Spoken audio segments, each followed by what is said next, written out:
Hi, my name's Matthew Takesani-Shirodo. I'm an artist, and I'm going to talk about something I call acceptable blockages.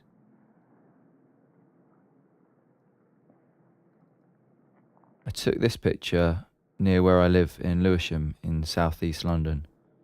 I took my phone out, and just before I took the picture, a man got out of the car and asked me what the fuck I thought I was doing. He had one arm in what looked like a homemade sling. I said, "It is for my blog," which was untrue, but for some reason I thought he might respect the blog format. All these pictures are pictures of acceptable blockages. Acceptable blockages are all answers to the question of how to stop someone doing something to something else. How do you cover up something that you do not want people to interact with? Public space can be thought of as a conversation, where meaning is constructed through the arrangement of objects that make up a kind of language. There's the high language of designed street furniture and official signage, and there's the non-standard patois of gaffer tape, laminated paper, garbage bags and string. Space is demarcated and people are guided by a multiplicity of object languages in public space. Covering up is not the same as removing. This is an accumulative process. It is possible to remove, but that is a different process.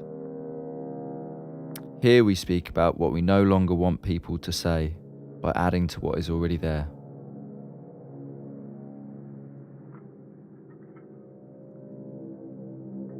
If a thing does something, does that thing also need to say what it does? If a thing serves a purpose, but is also indistinguishable from the purpose it serves, then can it really be said to be a thing at all? And therefore, can the purpose really be served?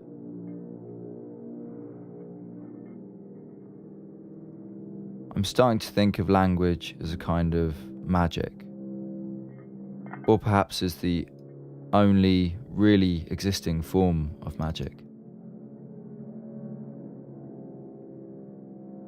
J.G. Fraser says that magic assumes three things. 1. Magic assumes that things which resemble each other are the same. 2. Magic assumes that things which have once been in contact with each other are always in contact. 3. Magic assumes that things act on each other at a distance through a secret sympathy. It's all a question of legibility. If the words are in the wrong order, they can still have a kind of sense. And, even if they seem to make no sense to me, it might be possible to understand that they are not there for me.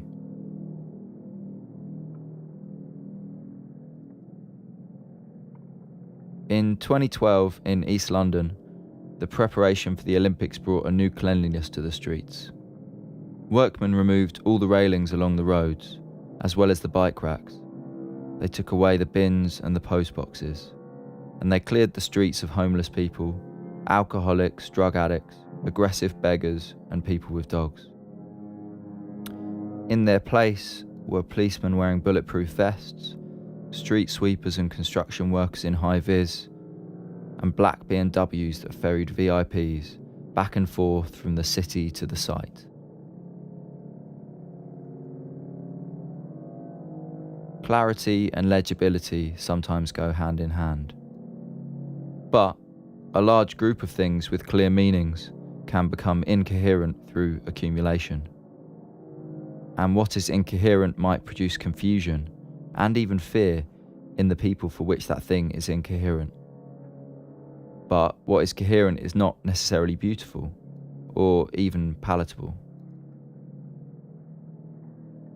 I recently started working from home and decided to buy some Crocs. I felt like I needed a way to delineate between work and leisure time. When I work, I wear the Crocs, and when I finish work, I take the Crocs off. Who is this for? Why does an action need to be announced as well as being carried out?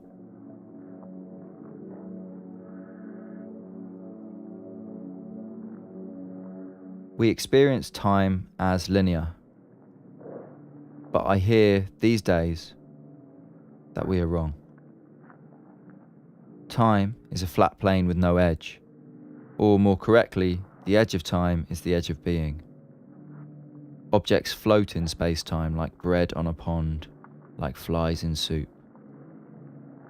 The question of what came first, the cone or the paint, is meaningless if the truth about time is the truth about time. But even if our experience of chronological time is a misapprehension, that misapprehension still produces things and events ordered by chronology.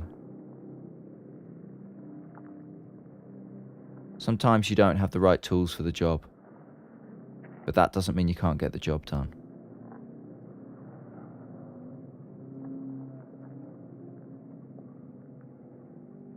A friend of mine went to live in Paris, but he did not know how to speak French. When we went to visit him, he seemed to have friends everywhere, and he spoke to them. We went to bars, to restaurants, to cafes, we even went to the cinema. Everywhere we went, he knew people. But after being present for some of these conversations, it became clear that he was not speaking more than a few words of French. He could construct meaning without knowing the language.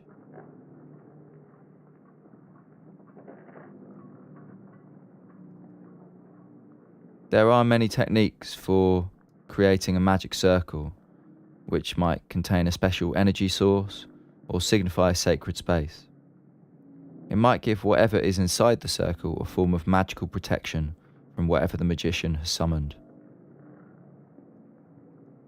But what is a magic circle without a magician?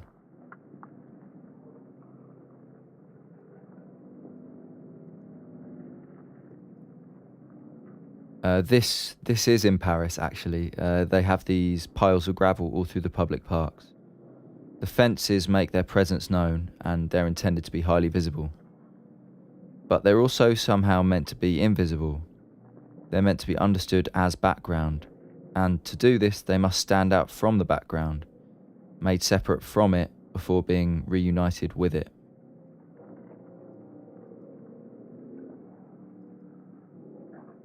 There is a common storyline in children's fiction, where a character hides behind a curtain or a wall, and then watches or overhears a terrible or miraculous event. Sometimes this happens because the character has become invisible, through acquiring some kind of magical object. The affective states implied by these narratives of seeing whilst not being seen are of excitement and fear, desire and objection, push of the heart and the pull of the stomach. Is it strange that a language without words and without a speaker can be funny? Sometimes intentionally, and sometimes unintentionally. We all get tired of saying the same thing.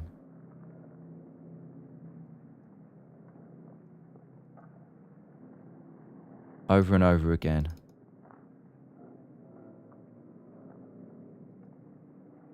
And again. And again.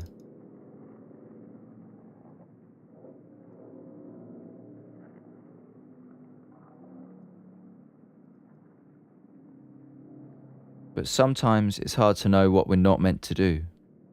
Should we avert our eyes? Are we being offered a metaphysical position? What is more real than what? What is the hierarchy here? Is there something I'm supposed to understand as not really being there? Do I approach this, or do I walk away?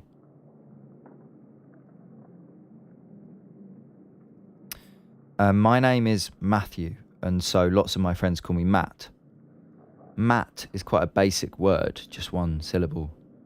And particularly if you speak like I do, Matt becomes ma, closer to a grunt or a noise than a piece of speech. Ma.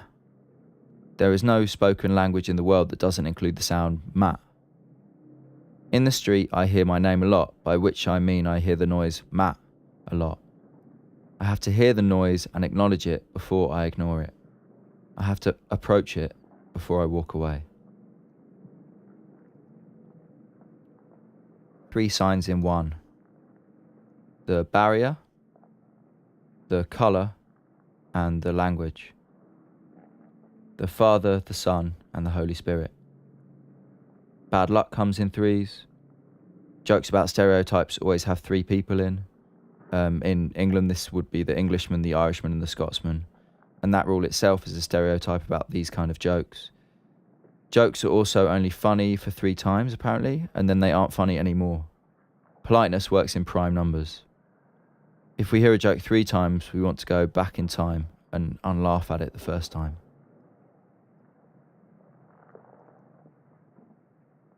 There is the subtle, and there is the not so subtle.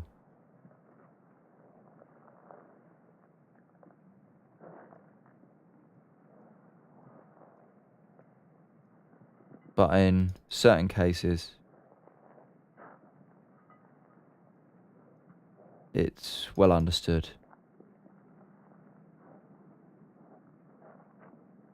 that you have to speak loudly to be heard.